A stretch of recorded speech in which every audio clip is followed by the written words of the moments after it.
To understand the terror that gripped Nigeria in the 1980s and 90s, you must first understand the nature of fear itself. It was not a fear of the dark, for the darkness has always held its own quiet dangers. This was a fear of the daylight. It was a time when the sun, which was supposed to expose evil, seemed only to illuminate it. The highways, once the arteries of commerce connecting Lagos to the hinterlands, had become hunting grounds where life was measured in seconds and mercy was a foreign language. In this chaotic theater of blood and gasoline, one name rose above the rest, whispered by truck drivers in roadside shacks and shouted by panic-stricken market women in Oshodi. They said he could walk through a storm of bullets without a scratch. They said he could vanish into the thin air of a humid afternoon, leaving only laughter and empty shell casings behind. He was not just a criminal, he was a phenomenon, a nightmare wrapped in human flesh that held an entire nation hostage. Banks trembled at the mere rumor of his arrival, and police officers, men sworn to protect and serve, would quietly pray to their ancestors before their shifts, hoping that today was not the day they would cross paths with the man they called Shina Rambo. But behind the legend of invincibility, behind the tales of disappearing acts and bulletproof skin, lay a reality that was far more chilling because it was human. This is the story of how an ordinary boy transformed into the most feared man in Nigeria's criminal history. The origin of the monster often begins in the most unassuming of places, and for the man who would become Shina Rambo, that place was the quiet, dusty town of Ado-Ekiti, historically referenced in your notes as Adoiti, in the late 1950s.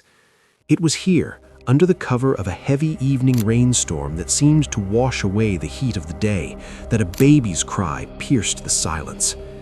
He was given the name Oluasina Oluaga, a name heavily pregnant with hope and divine promise, translating to God opens the way.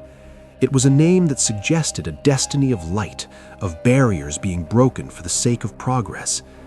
His mother, a woman of profound spirituality and gentle demeanor, looked at her newborn with the eyes of a believer, convinced that this child was special, chosen for greatness. But destiny, it seems, is not a straight line. It is a winding road full of shadows. From his very infancy, Oluwasina was different. He was a restless soul, a child who seemed to be fighting battles in his sleep that no one else could see. The elders in the village, observing his inability to sleep for long stretches and his tendency to wake up screaming with eyes wide as saucers, would whisper among themselves in hushed tones. They said, "This one has fire in his blood." It was as if the peaceful rhythm of village life was too slow for the storm brewing inside him, a storm that would eventually consume not just him, but the peace of a nation. The environment that forged him was one of rigid discipline and suppressed violence. His father was a soldier, a man carved from the granite of military tradition. In the Oluwaga household, there was no room for softness. The father was a man of silence and orders, a figure who believed that life was a series of commands to be obeyed without question. While other children in the neighborhood were learning nursery rhymes or playing football in the dusty streets, young Oluwasina was learning the language of force. He watched his father with an obsessive intensity, the way he cleaned his rifle, the smell of dun oil, the metallic click of the chamber, the sharp, authoritative sound of boots crunching on gravel. These were the sensory details that filled his childhood. He learned early on that authority came from strength, and that the man holding the weapon was the man who decided the future. He didn't dream of peace or community, he dreamed of the power that his father wielded. This military upbringing planted a seed in his young mind that violence was not chaotic, but a tool of order and control. By the time he turned 10, his fists had become his primary form of communication. Teachers learned to fear the look in his eyes, and classmates quickly understood that crossing Oluwasina was a painful mistake. He fought not out of necessity, but out of a compulsion. once telling his mother, "When people make me angry, I feel like something else enters my body." The spirit of rebellion had found a host, and the soldier's son was preparing for his own kind of war. The true turning point came when his father was transferred to Lagos.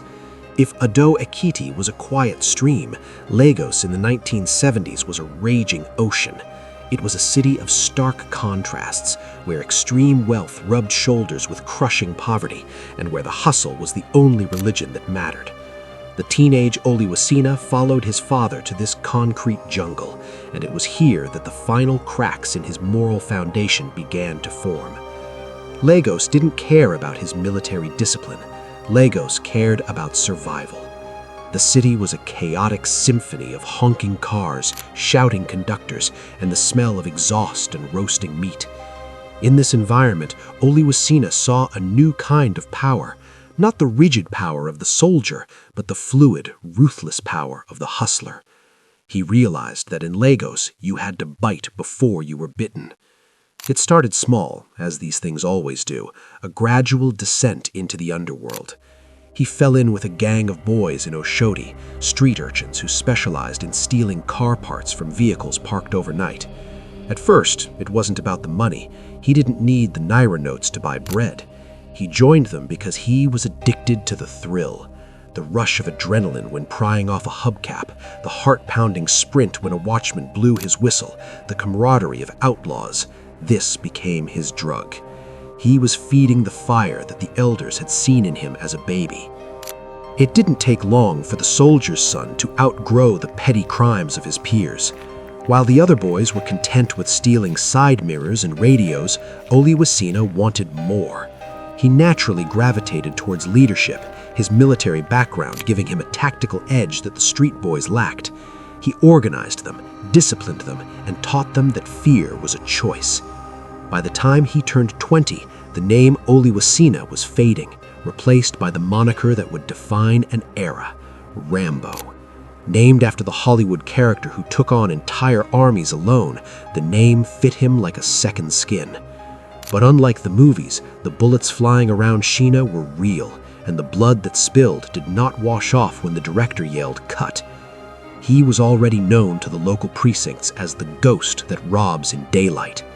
He established a terrifying rule for his crew: no mercy. "We don't run from bullets," he would tell his trembling followers before a raid, his eyes burning with a fanatic intensity. "Bullets run from us." And the terrifying part was that they believed him.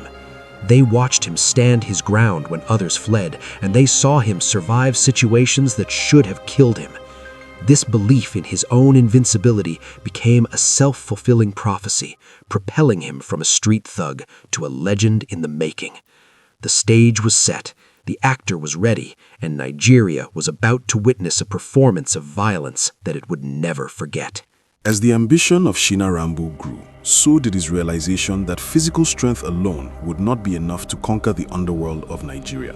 He knew that to become truly untouchable, he needed to transcend the physical realm. He needed insurance that steel and lead could not penetrate. This desire for invincibility led him away from the city lights of Lagos and into the deep ancient forests of the outskirts of Ibadan, and later across the borders to the dark shrines of Benin Republic and Togo.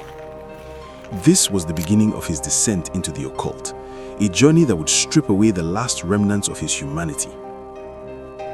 Rumors began to circulate that Shina was no longer just a man with a gun. He was a man who had shaken hands with the devil.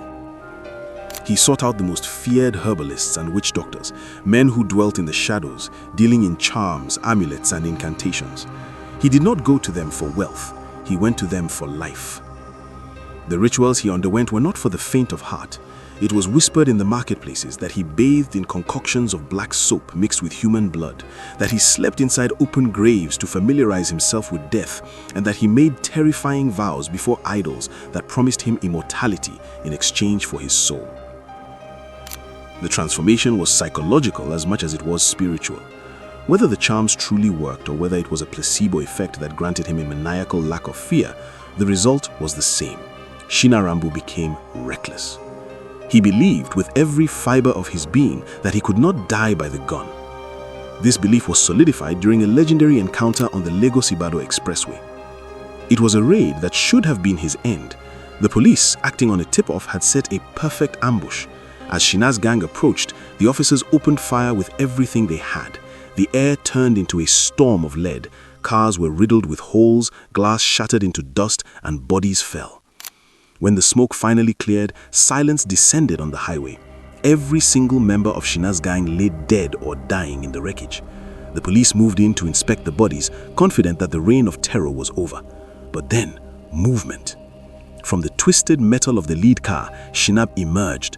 He was dripping with blood, his clothes torn to shreds, but he was standing. He looked at the stunned officers, smiled a faint, chilling smile, and walked away into the bush. The officers, paralyzed by shock and superstition, didn't shoot. How do you kill a man who has already refused to die? That day, the man died and the myth was born. The story of his survival spread like wildfire across the country, growing more exaggerated with every retelling. From Lagos to Ilorin, from Ibadan to Akure, the name Shina Rambo became synonymous with a dark miracle. He was no longer just a robber, he was a spirit. This reputation became his greatest weapon. He started robbing banks in broad daylight, walking through the front doors without a mask. Why hide your face when you want the world to know who you are? He wanted the tellers to see his eyes. He wanted the security guards to know exactly who was taking their lives. Truck drivers on the highways would whisper his name as though speaking it aloud would summon him like a demon. Market women included prayers against him in their morning devotions, pleading with God to keep Shina far from their path. Yet, in a twisted turn of societal psychology, some began to adore him.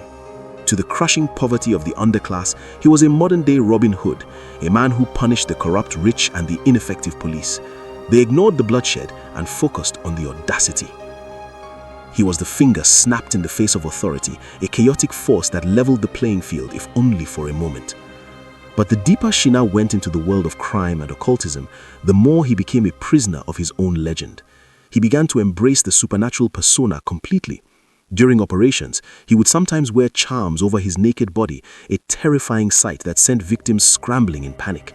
He would mock policemen after escaping a raid, sending messages to the station that said, "Tell your bullets I said hello." But this arrogance came with a heavy price. The rituals, the killings, the constant adrenaline, it began to fracture his mind.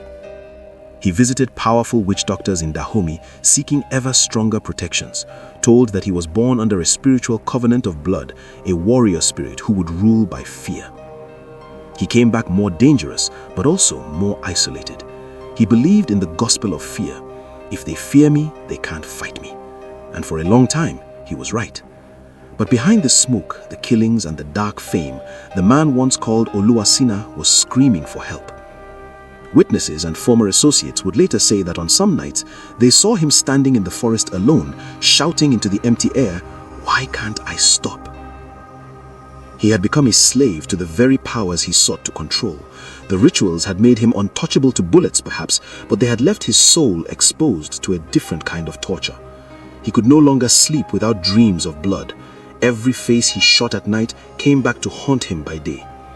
He was a man running a race against his own shadow, and he was beginning to realize that no matter how fast he ran, the shadow was always attached to his feet. Deep down, the innocent boy from Ado-Ekiti had been buried under layers of scar tissue and malice. All that remained was Rambo, a creature created by violence, kept alive by fear, and destined to be destroyed by his own hands. History remembers monsters not because they were born evil, but because the world gave them no reason to be good. Shina Rambo had become the very fear he once ran from as a child.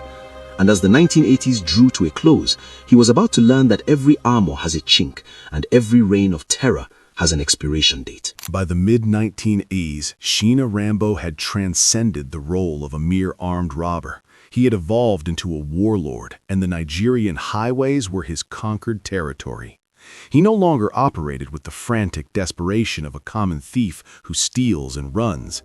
Instead, he operated with the cold, calculated precision of a military general, a trait he had undoubtedly absorbed from observing his father's regimented life years prior. When his gang struck, it was an occupation, not a raid. They didn't just stop a car, they seized entire stretches of road. Key arteries like the Lagos-Ibadan Expressway, the Benin-Ore Road, and the checkpoints along Akure became theaters of war where the laws of the Federal Republic of Nigeria were temporarily suspended, replaced by the law of the gun. Shina didn't rob like a criminal, he attacked like a soldier. He utilized advanced military strategies that baffled the ill-equipped police force of the time. He employed flanking maneuvers, set up complex diversions to draw law enforcement away from his primary targets, and established pre-planned retreat routes that vanished into the dense bush. To him, every operation was a battle, and in battle, you do not leave things to chance. He studied police patrol schedules with the diligence of a scholar, identified the structural weak points in bank security systems, and struck exactly where no one expected, with a force so overwhelming that resistance was often futile. The psychological impact of his reign was absolute. If the 1980s had a ruler on the tarmac, it was Shina Rambo.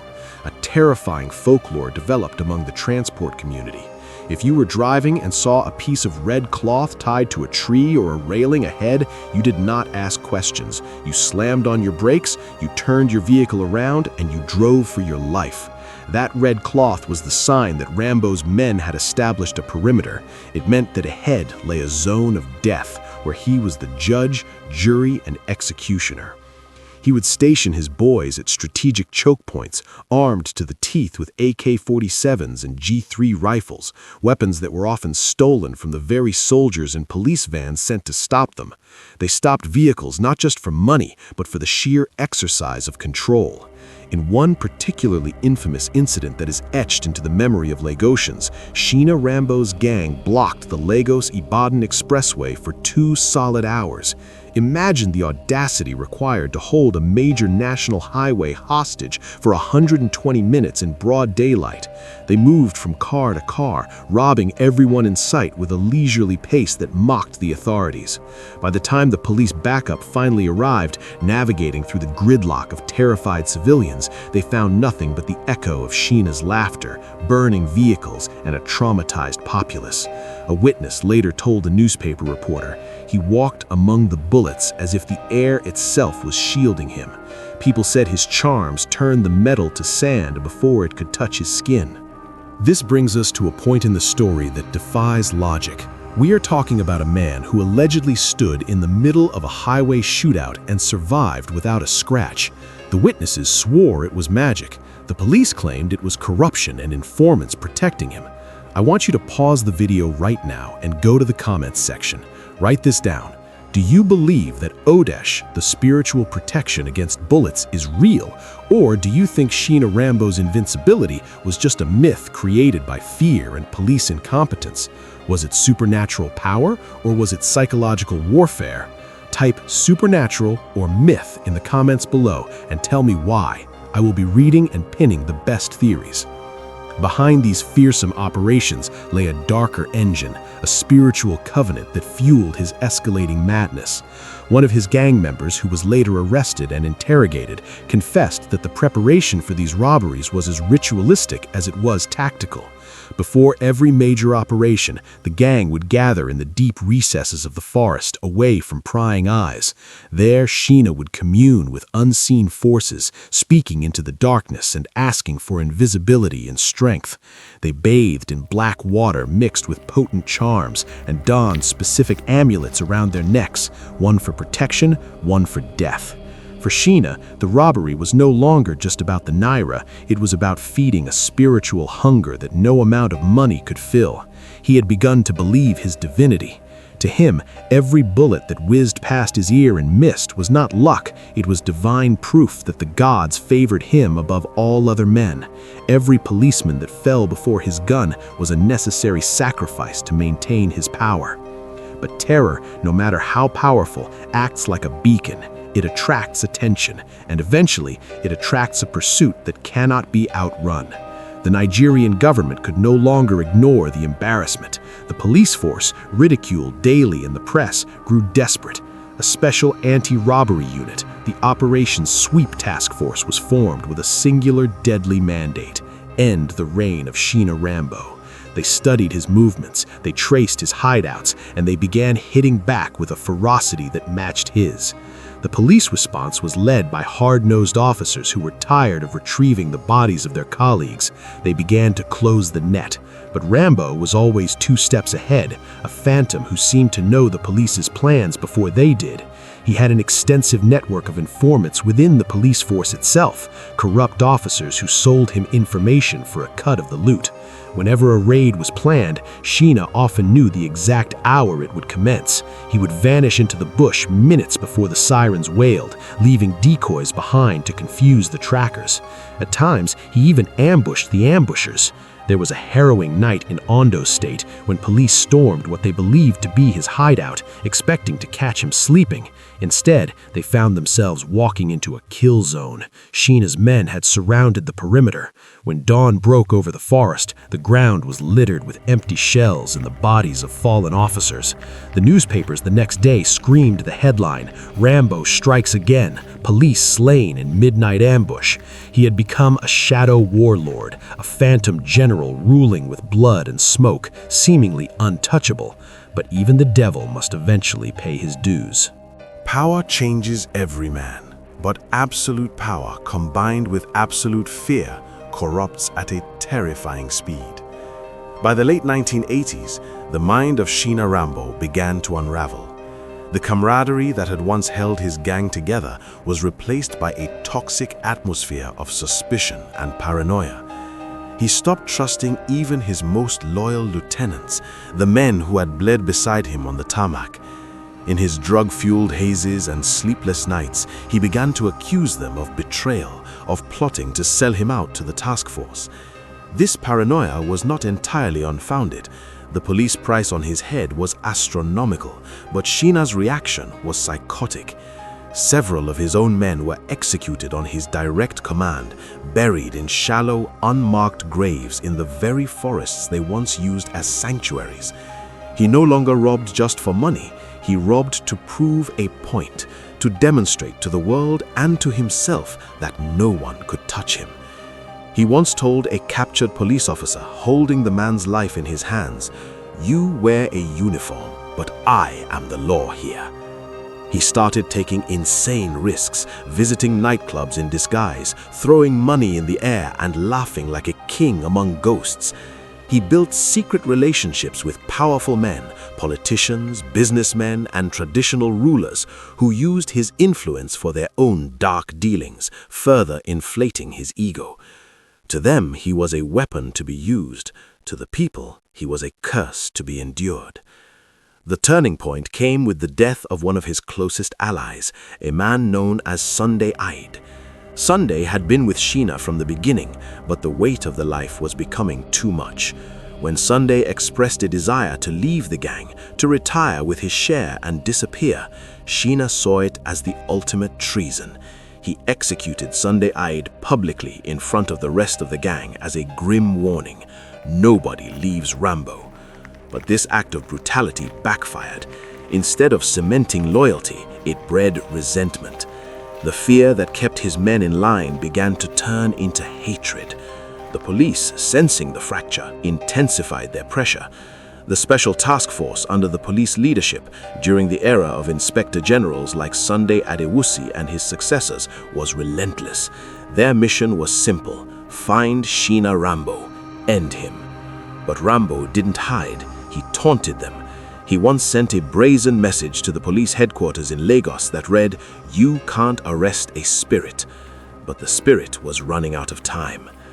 By the early 1990s, the invincible gang was scattered. His influence was weakening, his body was worn down by years of rough living, and the potent charms he relied on seemed to be losing their potency. Years of hiding, blood, and constant movement had turned him into a ghost of himself. The same name that once commanded respect now attracted betrayal faster than loyalty. The end did not come with a bang, but with a desperate, cornered whimper. During one final, ill-fated operation in Oyo State, the police finally cornered him. It was not the open highway where he could maneuver, it was a tight trap. A shootout erupted, fierce and bloody. For hours, bullets flew, But this time, the Odeshi failed. His ammunition ran out, his men were down. Shina Rambo was captured alive for the first time in his career. The scene of his capture was surreal. When the police finally laid hands on him, the myth shattered instantly. They stripped him of the charms and amulets that hung around his waist and neck. Without his spiritual armor, he wept.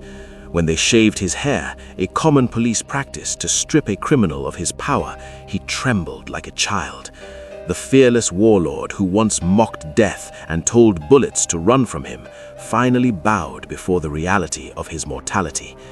He was taken into custody, beaten, chained, and paraded before the flashing cameras of the press.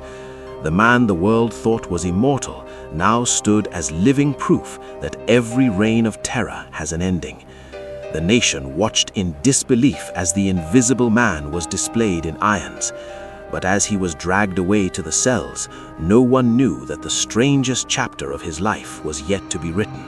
The bandit was finished, but the man was about to undergo a transformation that would confuse and divide the nation for decades to come. While in prison, Shina Rambo met silence for the first time in years. The chaotic symphony of gunfire, screeching tires, and screaming victims had finally faded, replaced by the suffocating quiet of a maximum security cell. For a man who had lived on the adrenaline of the kill, this silence was louder than any explosion. He was alone with his thoughts, and for the first time, the spirits he had served were silent. The invincible warlord was now just a number in the state's registry, waiting for a judgment that was sure to be fatal. It was in this abyss of despair, where the air smelled of rust and regret, that he heard a voice. It was not the voice of his father, the soldier, nor the voice of the dark spirits he had worshipped in the forests of Benin. It was a gentle, persistent whisper that asked a question that terrified him more than any bullet. Are you ready to live again? It was an ordinary morning when an evangelist visited the prison, a common occurrence in Nigerian correctional facilities where pastors often come to preach to the condemned. The preacher, a frail old man with worn-out shoes and a Bible that had seen better days, spoke to the inmates about forgiveness. Most of the hardened criminals ignored him, spitting on the floor or jeering. But one line from the preacher's sermon pierced through Shina's chest like a sniper's bullet. The old man said, "Even the worst man can be reborn if only he stops serving the darkness." Something broke inside the man who had once bathed in blood. The facade of the warlord crumbled, leaving behind a frightened, broken soul. He walked up to the preacher, his eyes wet, his voice shaking, a sound that none of his victims would have recognized. He asked, "Can God forgive someone like me, someone who has done what I have done?" The preacher looked at him, unaware that he was staring into the eyes of Nigeria's most notorious criminal, and simply said, "God does not count bodies, he counts repentance." That night, Rambo didn't sleep. He knelt beside his metal bunk and spoke to a God he didn't know. His prayer was not elegant, it was desperate. "If you are real," he whispered into the dark, "prove it. Take this spirit out of me. Let me die a new man, or don't let me wake at all." When dawn came, he was still alive, but he was different. He would later testify that he felt a physical weight leave his body that night, a sensation like fire exiting his bones. He wept until his cellmate thought he had gone insane.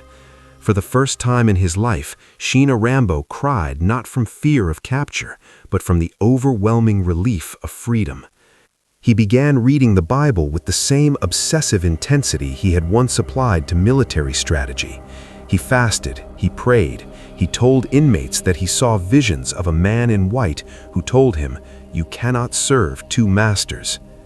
Years later, in a twist that no scriptwriter could invent, the man walked out of prison. He did not leave as a bandit, he left as evangelist Matthew Oluwanivemi. The world he once ruled by terror had changed. The roads were different, the cars were newer, and the people no longer bowed in fear at the mention of his name. He walked through the Lagos streets unnoticed, like a ghost who had outlived his own legend. He found his way to a small church in Ogun State, some accounts say Ojodu, Lagos, where he introduced himself to the pastor as Brother Shina. When the pastor asked for his full name and he replied, Shina Rambo, the room froze. The pastor looked at him with a mixture of horror and disbelief. You mean the Shina Rambo? He nodded slowly. The church welcomed him with hesitation, then with awe. Soon he began preaching publicly, telling his story in markets, schools, and revival grounds. His message was raw, honest, and terrifyingly real. He would stand before crowds and say, I once drank blood to stay alive. Now I drink the word to stay free. Crowds gathered to see him, some out of faith, others out of morbid curiosity. To some, he was a living testimony of God's grace. To others, he was a fraud, a clever criminal who had found the ultimate disguise. Fame returned to him, not with guns this time, but with a Bible. TV stations invited him to speak. Newspapers ran headlines like, From Killer to Christ. But with fame came doubt. Many police officers who had fought him in the past rejected the story entirely. They claimed the real Shina Rambo was long dead, shot years before in a bloody gunfight, and that this born-again preacher was an imposter, exploiting the name for fame and money. Others swore it was him. They recognized the specific scars, the cadence of his voice, the cold eyes that had seen too much death. But the new Shina never defended himself against these accusations. He simply said, It doesn't matter who I was. What matters is who I serve now. He began working with youth groups, warning young men about the illusion of fast money and the lies of ritual protection. He would lift his shirt to reveal old bullet scars, puckered marks on his skin where metal had tried to kill him, and say, These were once my medals of pride. Now they are my reminders of shame. To the lost, he became a guide. To the skeptical, he became a riddle. To the media, he became a paradox, the saint born from sin. Shina Rambo's story is not just a tale of crime, bullets, and dark magic. It is a profound commentary on the human condition. It forces us to ask uncomfortable questions. Can a monster truly change? Is there a sin so great that it cannot be washed away? Shina Rambo was once the storm that darkened Nigeria's sky, the man who made a nation tremble. Later, he became the voice that told the storm to be still. Whether you see him as a monster who escaped justice or a miracle who found redemption, his life remains a warning. It is a warning that the path of violence is a slippery slope that leads only to destruction. It is a reminder that no man dances with death and walks away unchanged. Here's the take-home lesson for today. Terror is not born in the barrel of a gun. It grows in the emptiness of a man's soul. Shina Rambo filled that emptiness with violence, and it nearly destroyed him. He only found peace when he filled it with purpose. No matter how far you have gone down a wrong path, turn around. The road to redemption is always open, but you have to be brave enough to walk it. If this story kept you on the edge of your seat, and if you want to hear more true life stories of crime, history, and redemption, please subscribe to the channel right now. Don't forget to hit that notification bell so you never miss an upload. And remember the question I asked earlier, do you believe in the supernatural or do you believe in logic? Go check the comments, reply to someone else's theory, and let's get a debate going. Until next time, stay wise, stay safe, and remember, history is always watching.